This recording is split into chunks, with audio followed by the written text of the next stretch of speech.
What happens when one of Hollywood's most beloved actors comes face to face with a host who refuses to back down from controversy? You won't believe what unfolds when Hugh Jackman's appearance on The Late Show takes a shocking turn that leaves audiences stunned and social media in absolute chaos. Before we get into this incredible story, make sure you hit that subscribe button and drop a comment below because you're not going to believe what unfolds. Last night's episode started like any other, with Stephen Colbert's trademark smirk and theatrical entrance. The studio audience was electric, anticipating what they thought would be a light-hearted conversation with the Wolverine star. Hugh Jackman walked onto the stage with his usual charm, waving to the crowd, completely unaware that he was about to become the center of one of the most explosive talk show moments in recent television history. The trouble began almost immediately after Jackman settled into the guest chair. Colbert, known for his sharp political commentary and sometimes abrasive interviewing style, wasted no time diving into controversial territory. Instead of starting with the usual pleasantries about Jackman's latest projects, Colbert launched into a pointed discussion about celebrity activism and what he called performative philanthropy. Hugh, you've been very vocal about various causes over the years, Colbert began, his tone already carrying an edge that veteran viewers would recognize as dangerous territory. But I have to ask, and I think our audience deserves to know, how much of this is genuine concern versus just good public relations? The question hung in the air like a loaded weapon. Jackman, clearly caught off guard by the accusatory tone, shifted uncomfortably in his chair. His media-trained smile faltered for just a moment before he attempted to deflect with humor. "Well, Stephen, I'd like to think my heart's in the right place," Jackman replied, forcing a laugh that didn't quite reach his eyes. "I mean, if helping kids with cancer is good PR, then I'll take that label." But Colbert wasn't finished. He leaned forward, his famous finger pointing directly at his guest in a gesture that would soon become a viral meme. "That's interesting, because I've been looking at some numbers here, and your foundation's administrative costs seem pretty high for an organization that's supposed to be helping children." The studio audience fell silent. This wasn't the playful banter they'd expected. Jackman's jaw tightened visibly, and for the first time in his decades-long career, the actor looked genuinely angry on television. "I'm sorry, what exactly are you implying?" Jackman asked, his Australian accent becoming more pronounced as his composure began to crack. "Are you suggesting that I'm somehow profiting from children's suffering?" Colbert's response was swift and merciless. "I'm not suggesting anything, Hugh. I'm asking direct questions that I think deserve direct answers. Your foundation reported over $2 million in administrative expenses last year. That's a lot of money that could have gone directly to sick kids, don't you think?"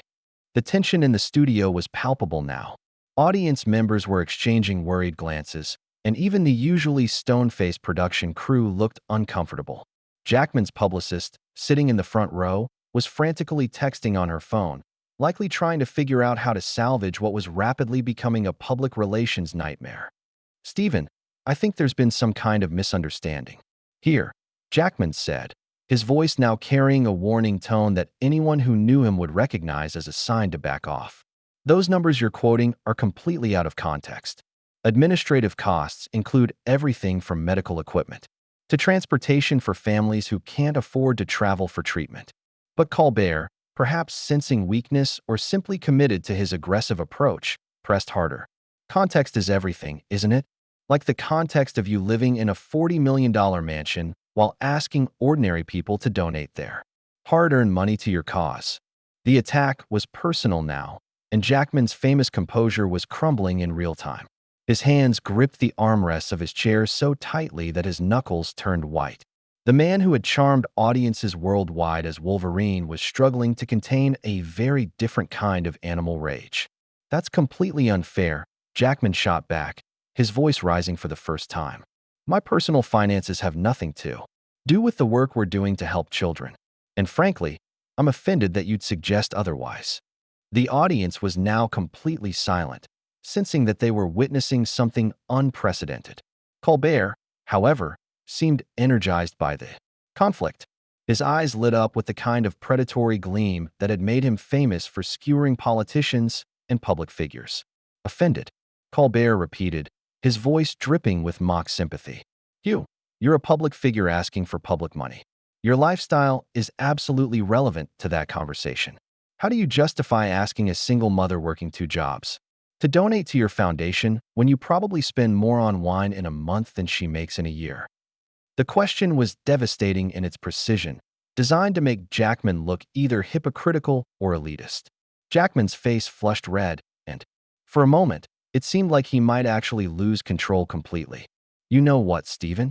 Jackman said, his voice now dangerously quiet. "I came here tonight thinking we were going to have a conversation about entertainment, about bringing some joy to people's lives. I didn't come here to be ambushed by someone who's clearly done no real research into what we actually do." Colbert's smile widened, sensing that he had his guest exactly where he wanted him. "Ambushed? Hugh, these are public records. If asking about publicly available information feels like an ambush, maybe the problem isn't with the questions." The exchange was becoming increasingly heated, with both men now leaning forward in their chairs, their voices carrying across the studio with an intensity that made everyone present acutely aware they were witnessing something that would be dissected and analyzed for weeks to come. Jackman's breathing was visibly shallow now, his legendary self-control hanging by a thread. "You want to talk about public records? Let's talk about your salary, Stephen.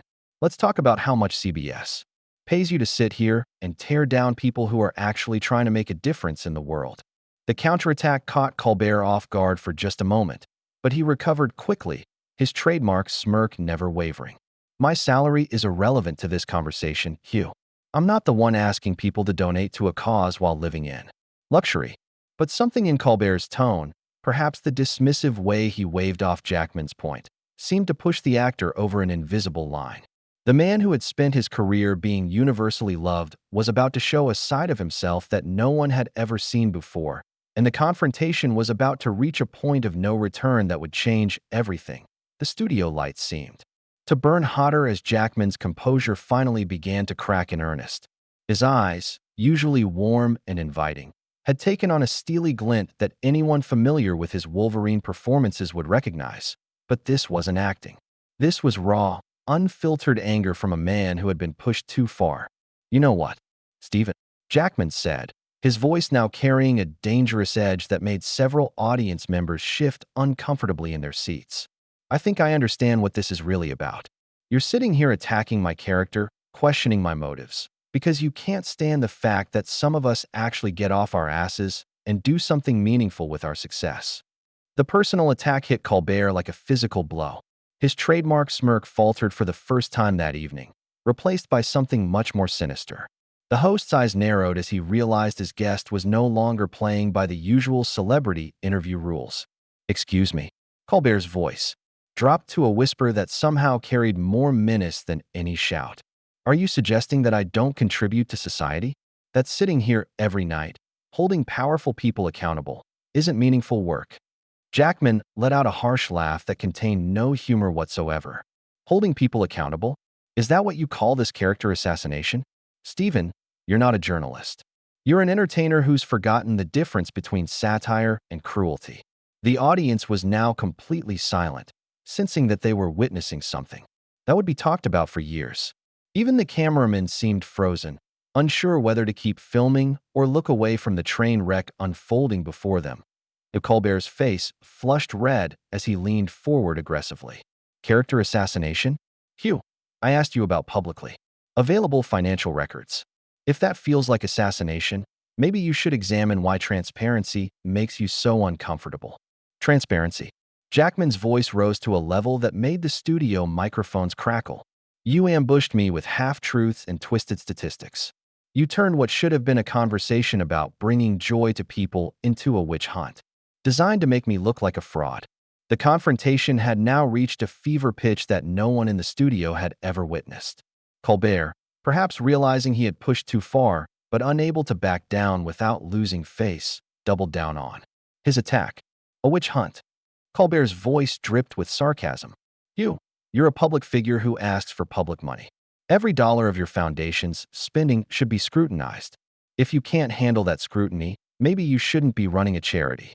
That was the breaking point.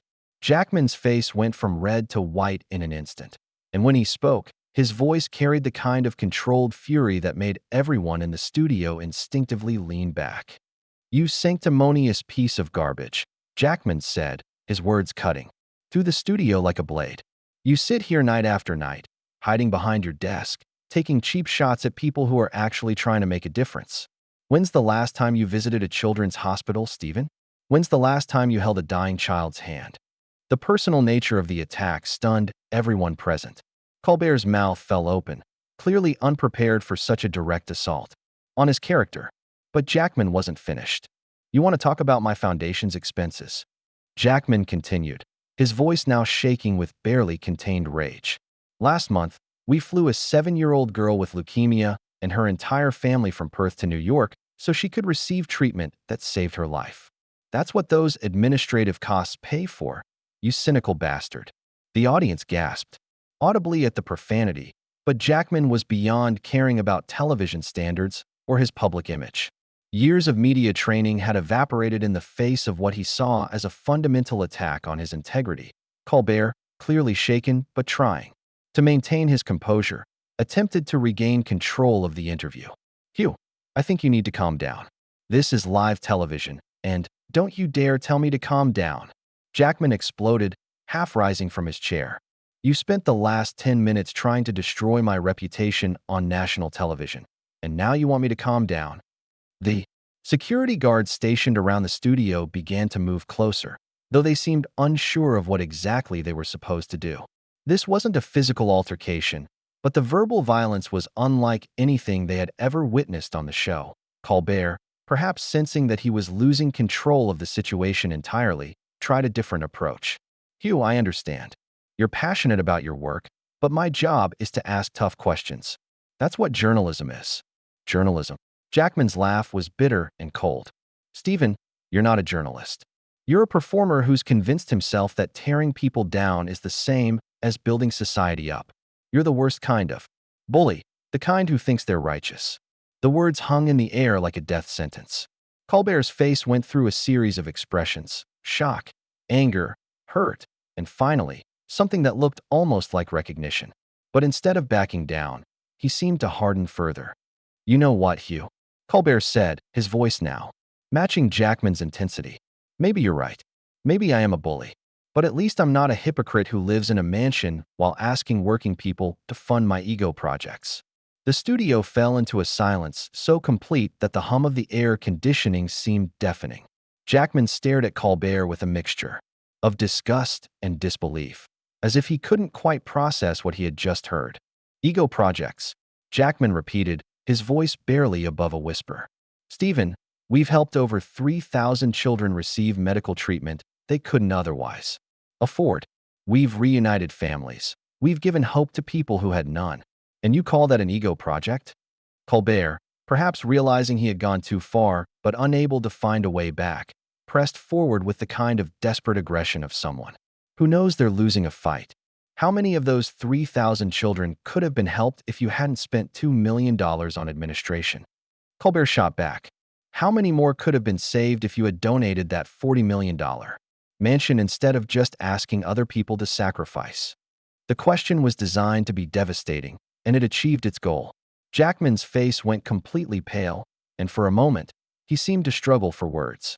When he finally spoke, his voice carried a quiet intensity that was somehow more frightening than his earlier shouting. "You know what the real tragedy is here, Stephen?" Jackman said, his words slow and deliberate. "I actually used to respect you. I thought you were someone who used humor to make important points, someone who held powerful people accountable while still maintaining some basic human decency. But you're not. You're just another small person who tears others down to feel bigger."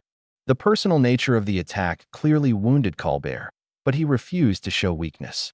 Instead, he leaned back in his chair with a cold smile that didn't reach his eyes. "Well, Hugh," Colbert said, his voice dripping with false cheer, "I guess we'll just have to agree to disagree about what constitutes accountability in the modern world." But Jackman was no longer listening.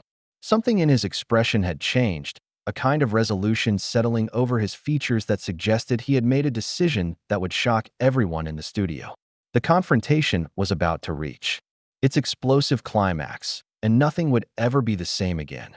Jackman slowly stood up from his chair, his movements deliberate and controlled in a way that made everyone in the studio hold their breath. The man who had been shouting moments before now spoke with a quiet intensity that was somehow more terrifying than any outburst.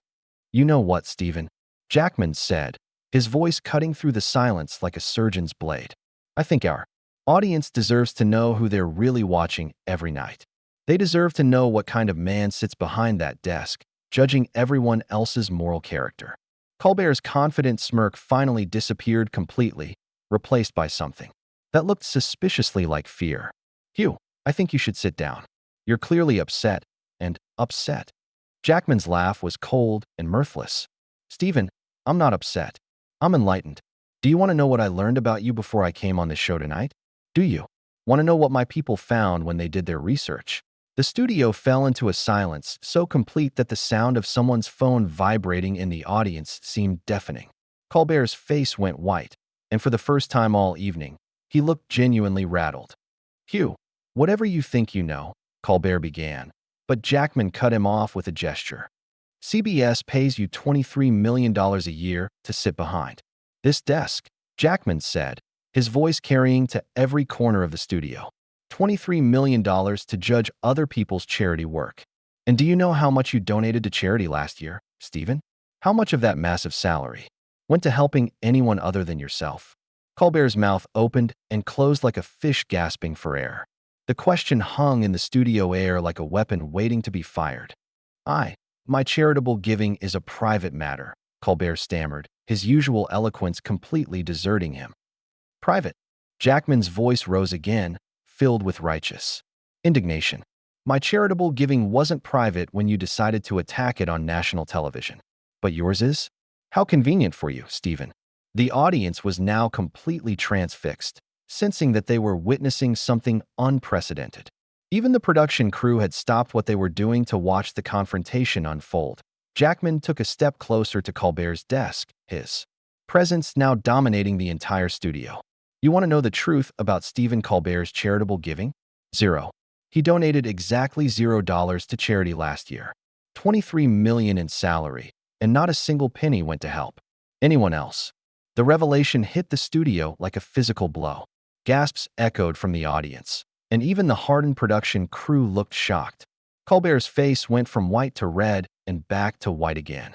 That's not accurate," Colbert protested weakly, but his voice lacked any conviction. "Oh, but it is accurate," Jackman pressed on, his voice now carrying the full weight of his moral authority. "And do you know what else is accurate? The fact that you've been using this show to destroy people's reputations while hiding behind the shield of journalism and accountability." Jackman reached into his jacket pocket and pulled out a folded piece of paper, holding it up for everyone to see. "This is a list of every celebrity you've ambushed on this show in the past 2 years. 17 people, Stephen. 17 people whose reputations you've tried to destroy with gotcha questions and twisted facts." Colbert was now visibly sweating, his trademark confidence completely shattered. "Hugh, I think you're taking this too far. This is just television. It's just television?" Jackman's voice exploded with fury. "Stephen, you've ruined careers with your just television. You've destroyed families, ended friendships, caused people to lose endorsement deals worth millions of dollars. And you call it just television?" The studio was now in complete chaos. Audience members were talking among themselves, some standing up to get a better view, others pulling out their phones to record what was happening.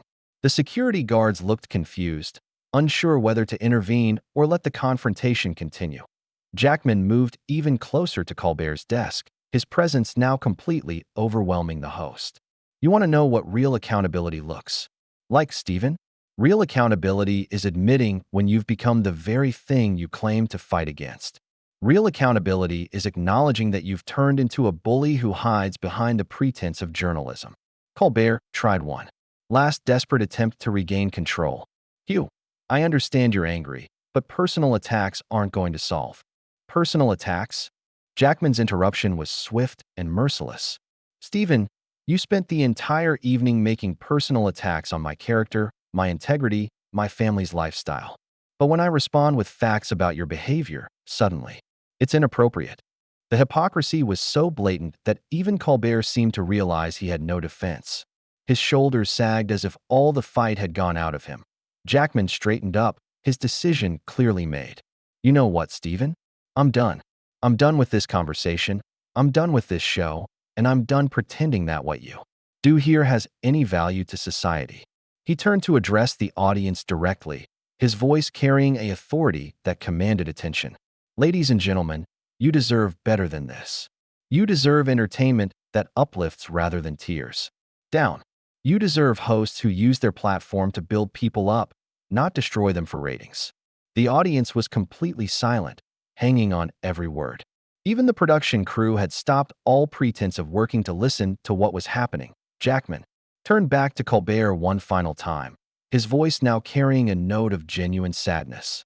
"Stephen, I came here tonight hoping to have a conversation about bringing joy to people's lives. Instead, I discovered that you've forgotten what joy even looks like. You've become so consumed with tearing others down that you've lost sight of what it means to build something meaningful." He began walking toward the stage exit, then paused and looked back at the host one final time. "And for what it's worth, my foundation will continue helping children regardless of what you or anyone else thinks about it. Because at the end of the day, that 7-year-old girl in Perth is alive because of what we do. And that's worth more than all your ratings combined." Colbert sat frozen behind his desk, his face a mask of shock and humiliation. The studio lights seemed to highlight every bead of sweat on his forehead, every line of defeat in his expression. "You, wait," Colbert called out weakly, but Jackman was already at the stage exit. The actor turned back one final time, his expression now calm and resolved. "Stephen, I genuinely hope you find your way back to being the person you used to be. The person who used humor to heal rather than harm. Because the man sitting behind that desk right now, that's not someone anyone should aspire to be." With that, Hugh Jackman walked off the stage, leaving behind a studio full of stunned silence and one thoroughly defeated host. The cameras continued rolling, capturing every moment of Colbert's humiliation as he sat alone behind his desk, unable to find words to fill the void left by his guest's devastating departure. The audience began to stir, some applauding Jackman's exit, others sitting in shocked silence. But everyone present knew they had witnessed something extraordinary: the complete and total dismantling of a host by his guest, live on national television. As the studio lights dimmed and the show cut to commercial, Stephen Colbert remained seated behind his desk, staring at the spot where Hugh Jackman had stood just moments before. The confrontation was over, but the damage to his reputation had only just begun.